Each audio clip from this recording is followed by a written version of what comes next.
Men, what I'm about to share with you will shock you, because the violence you fear the least is the one that destroys you the most. It's silent, it's invisible, and it's happening every single day. And most men don't even recognize it until it's too late. When we think of violence, most people immediately picture bruises, broken bones, or scars that can be seen with the naked eye. But the most dangerous type of violence is often the one you cannot see, the one that doesn't draw blood but eats away at a man's confidence, his dignity, and his very sense of self. Psychological violence operates in the shadows. It doesn't shout, it whispers. It doesn't strike, it manipulates. And that is what makes it far more devastating than anything physical, because it goes undetected by outsiders and often even by the man who is suffering from it.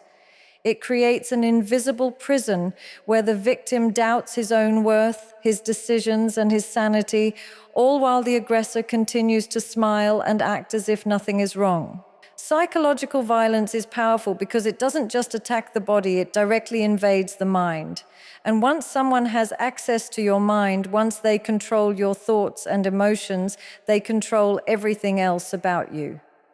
Imagine a man who starts questioning every decision he makes, not because it's wrong, but because he's constantly told that he's incompetent, careless, or not enough. Over time, his spirit shrinks. He no longer takes risks, he no longer stands tall, he no longer believes he deserves respect. He becomes a shadow of who he once was. That's the hidden effect of psychological violence. It makes you destroy yourself from the inside, while the person inflicting it sits back and watches as if they had nothing to do with it. One of the most subtle aspects of this form of violence is that it hides behind normal human interactions. Words that may seem harmless on the surface can be laced with poison when repeated consistently over time. A sarcastic remark, a dismissive laugh, a belittling comment, none of these leave marks on the skin, but they leave deep cuts in the heart.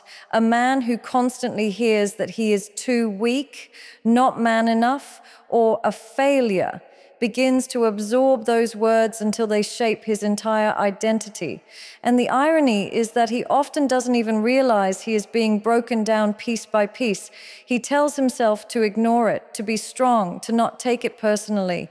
But what he doesn't realize is that this strength he thinks he's showing is actually making the psychological violence more effective, because he refuses to call it what it truly is.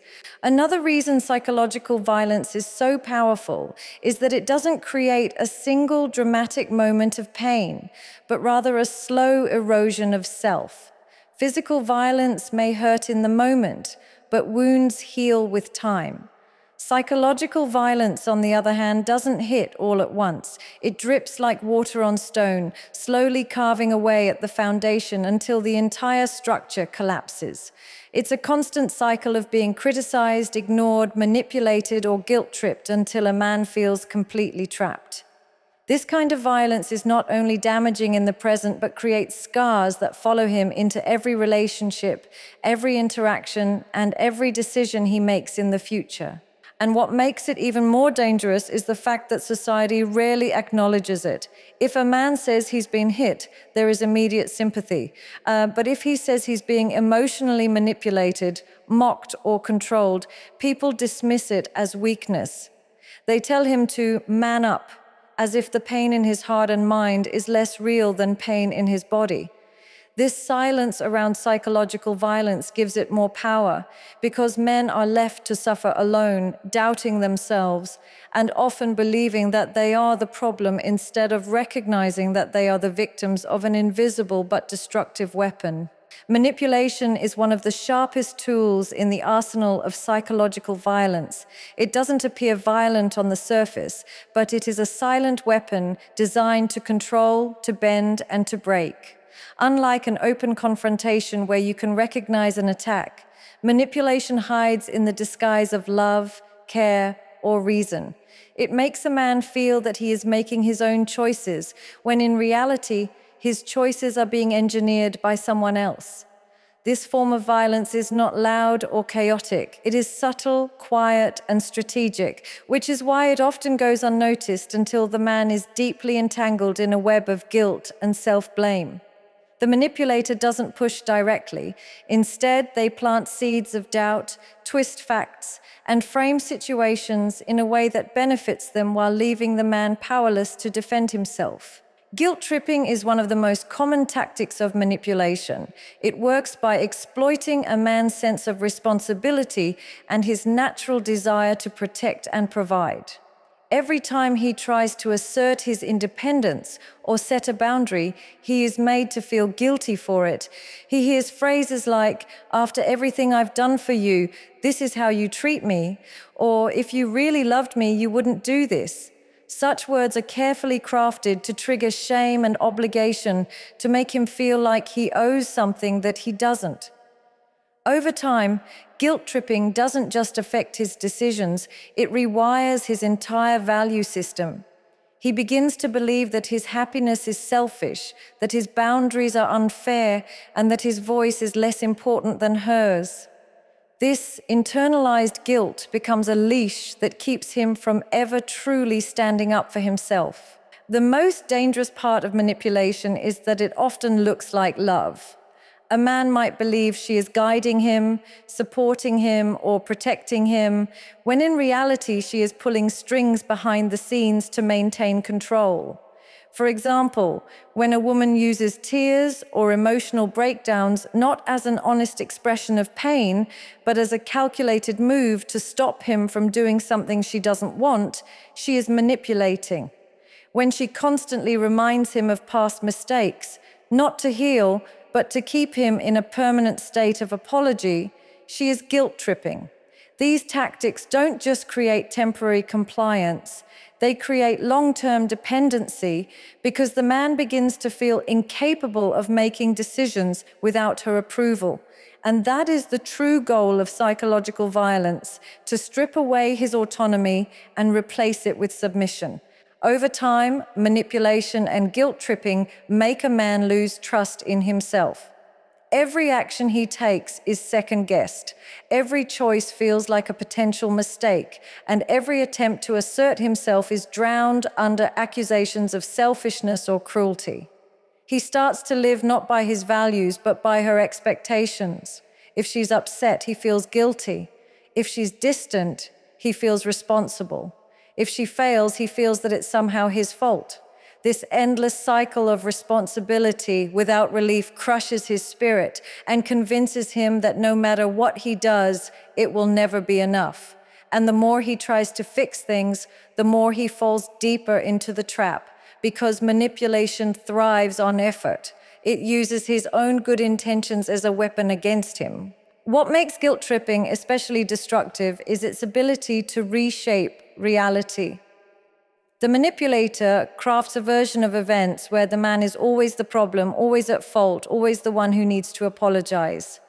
Even when logic is on his side, even when he knows deep down that he has done nothing wrong, the weight of guilt bends his will.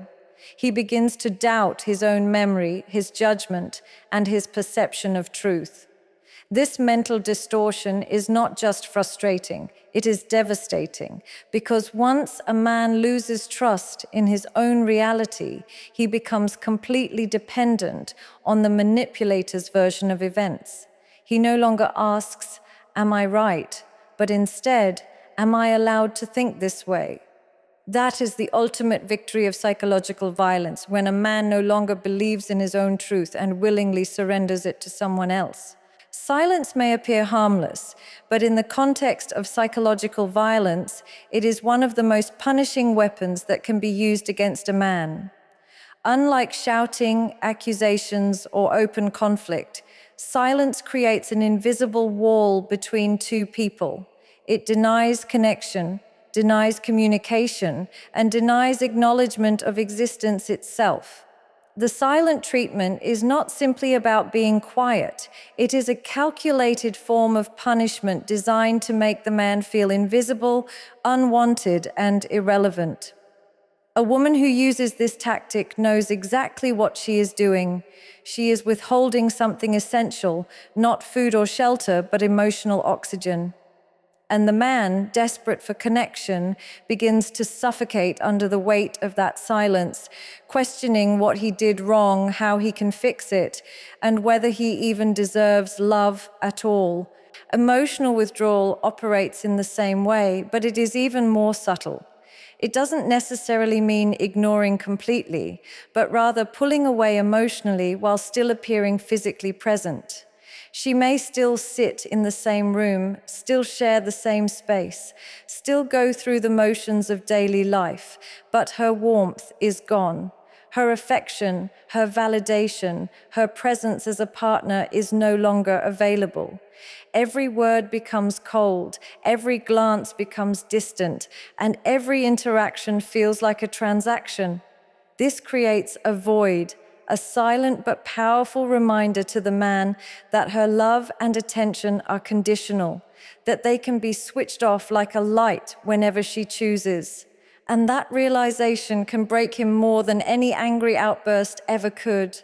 The silent treatment and emotional withdrawal are powerful because they attack one of a man's deepest needs, the need for respect and acknowledgement. Every man, no matter how strong or independent, longs for connection, for his presence to matter to someone.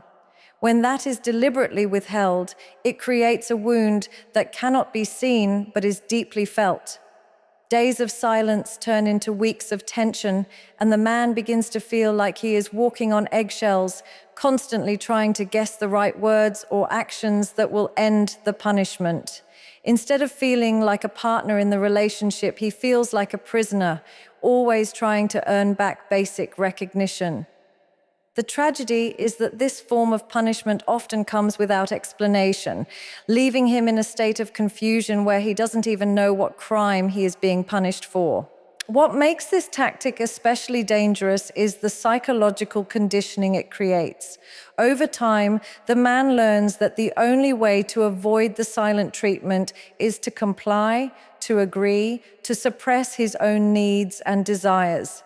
He is trained, almost like a child, to believe that conflict will result in emotional starvation. So he begins to erase himself just to keep the peace. His opinions grow quieter, his boundaries disappear, and his individuality fades away, all because he cannot bear the unbearable weight of silence. This is not just about avoiding arguments, it is about conditioning a man to abandon himself in order to maintain harmony. A harmony that is fake and entirely dependent on her control.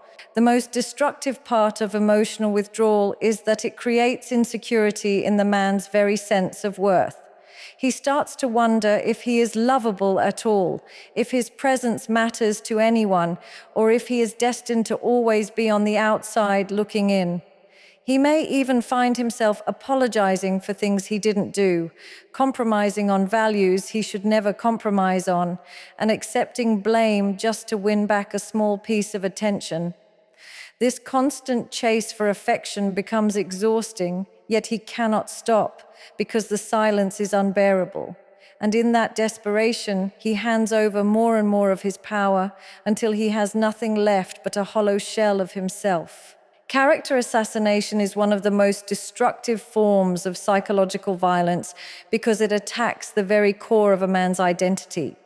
Unlike physical harm, which fades with time, tearing down someone's character leaves wounds that can follow him for years, even decades.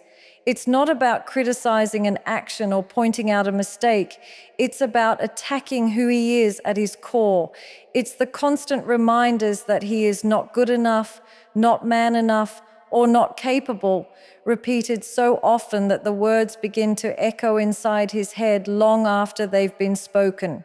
These attacks may be subtle at first, masked as jokes, sarcasm, or honest feedback. But when delivered consistently, they become a weapon that destroys his confidence, his self-image, and eventually his will to stand tall.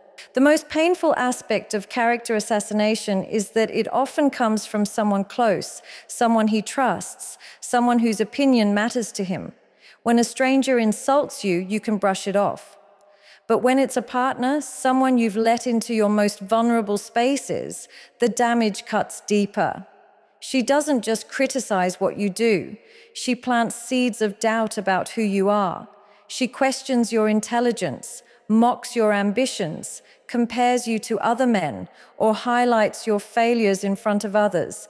Each time, she chips away at your dignity until you begin to internalize those labels.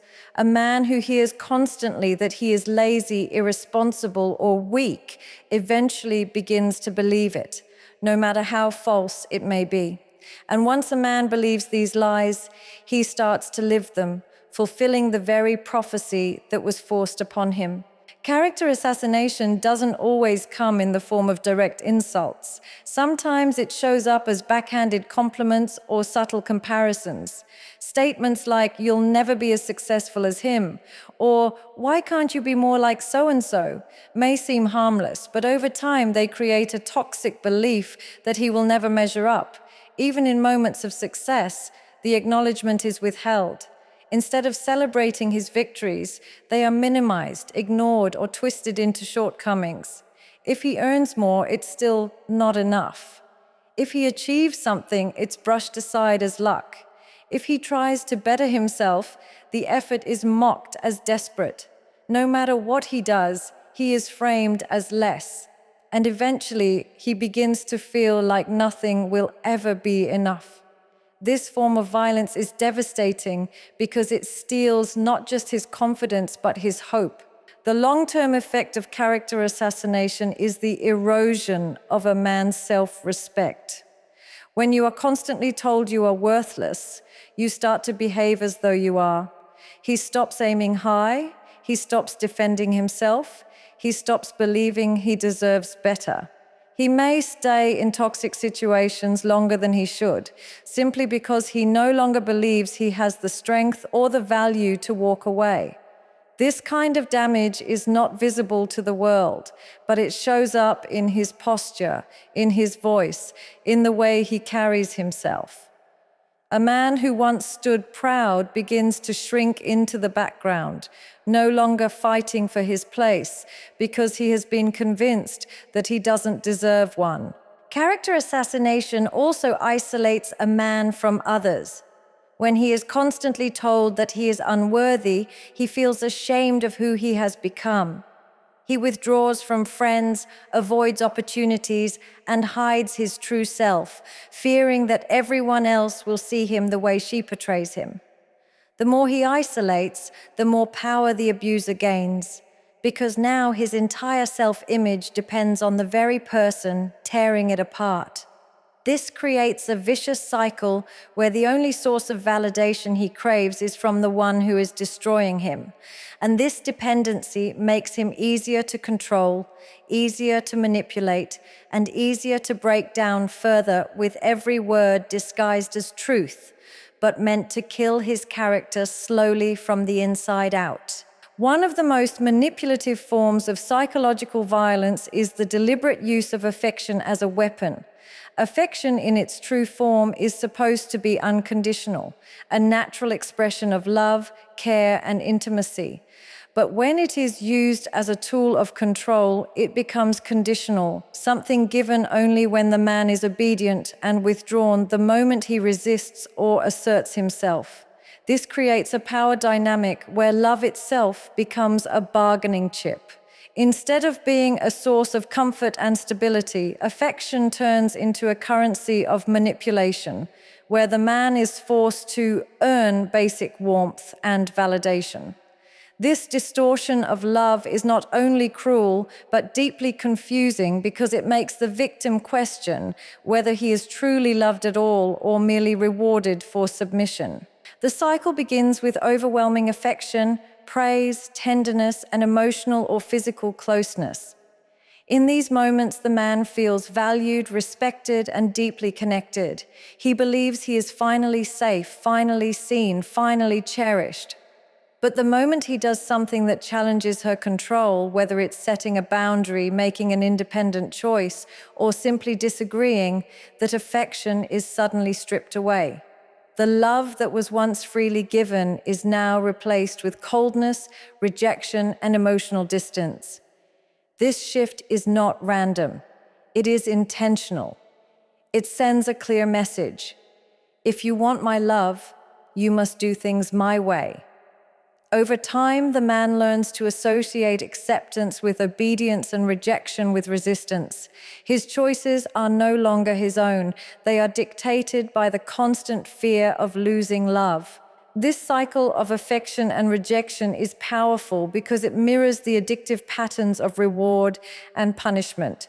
Just like a gambler who keeps playing for the next win, the man keeps complying for the next moment of affection. Even when he is hurt, even when he knows he is being manipulated, the memory of warmth and closeness keeps him hooked. He tells himself, if I just do better, if I just try harder, if I just don't upset her, maybe I'll get that love back.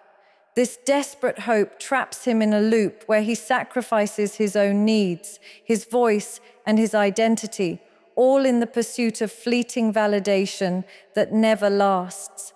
And with each cycle, the control grows tighter because he becomes more dependent on the highs of affection and more terrified of the lows of rejection. What makes this form of psychological violence particularly cruel is its ability to attack a man's masculinity and his sense of self-worth. Rejection is not limited to emotional withdrawal. It often extends to intimacy as well.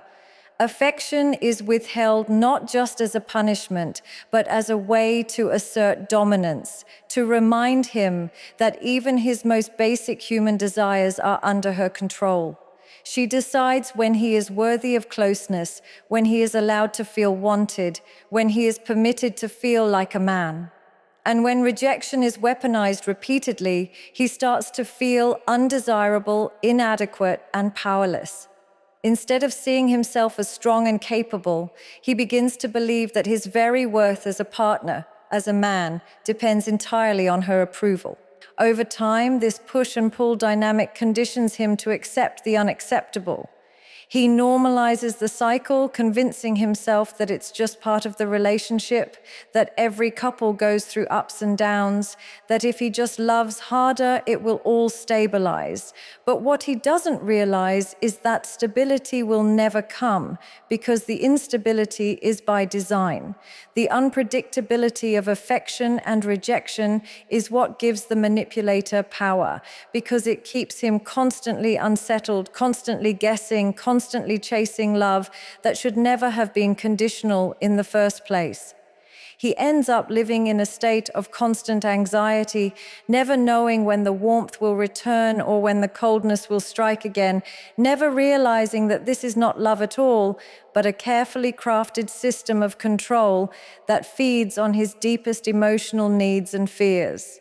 When we talk about violence, especially in relationships, society rarely considers the silent destruction of a man's mental health. We are conditioned to see men as strong, unshakable, and immune to emotional damage. Yet behind that facade, many men are silently carrying the invisible wounds of psychological violence. Unlike physical abuse, which leaves visible scars, the cost here is internal, locked inside his mind, eating away at him every single day.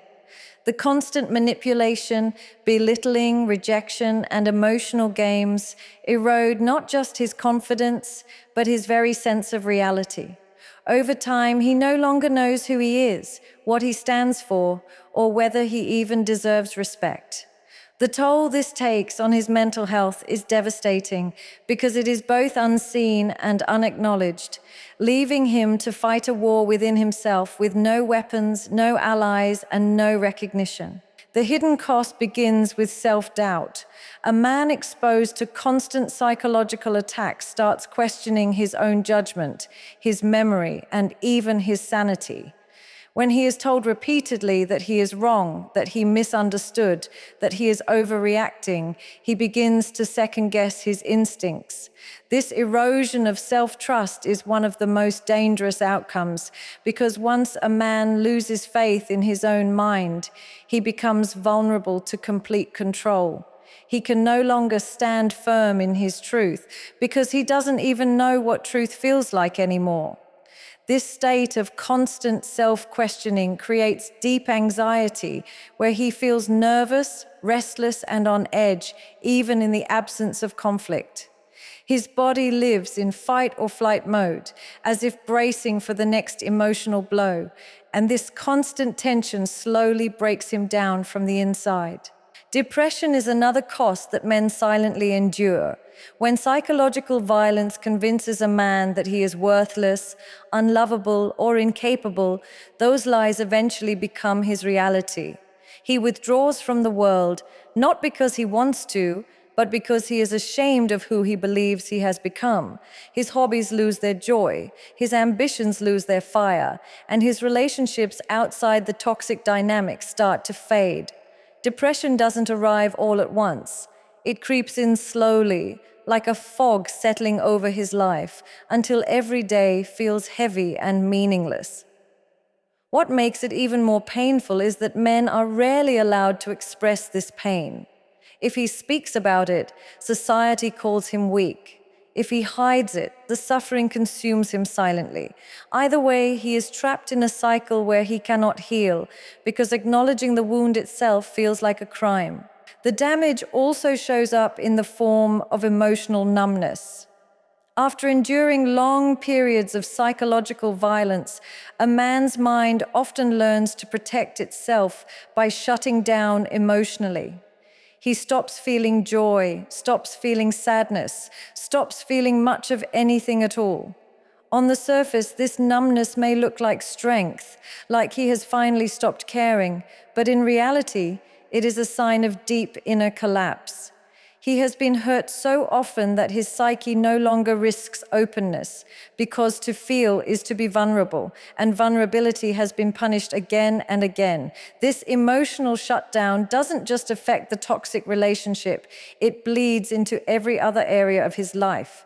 He struggles to connect with his children, with his friends, with new opportunities, because part of him has gone silent inside, buried under layers of unprocessed pain. Perhaps the heaviest hidden cost is the generational ripple it creates. A man whose mental health has been destroyed by psychological violence often carries those scars into future relationships and into his role as a father. His children grow up watching him doubt himself, watching him shrink, watching him suffer quietly, and without realizing it, they absorb those patterns. Some sons grow up repeating the same cycle, believing that to be a man means to endure silently. Some daughters grow up learning that psychological control is normal, that love comes with manipulation, that silence is a punishment. The cost to his mental health, therefore, does not end with him. It extends into the future, shaping lives and families long after the original wounds were inflicted, and all of it remains hidden because society refuses to see a man's broken mind as a real wound, refuses to acknowledge that psychological violence against men is just as damaging, just as life-altering, and just as destructive as any physical blow he could ever endure. Men, remember this. Psychological violence leaves no bruises, but it breaks you from within. If you don't protect your mind, you'll lose yourself before you even realize it. Guard your dignity, guard your peace, and never let anyone make you forget your worth.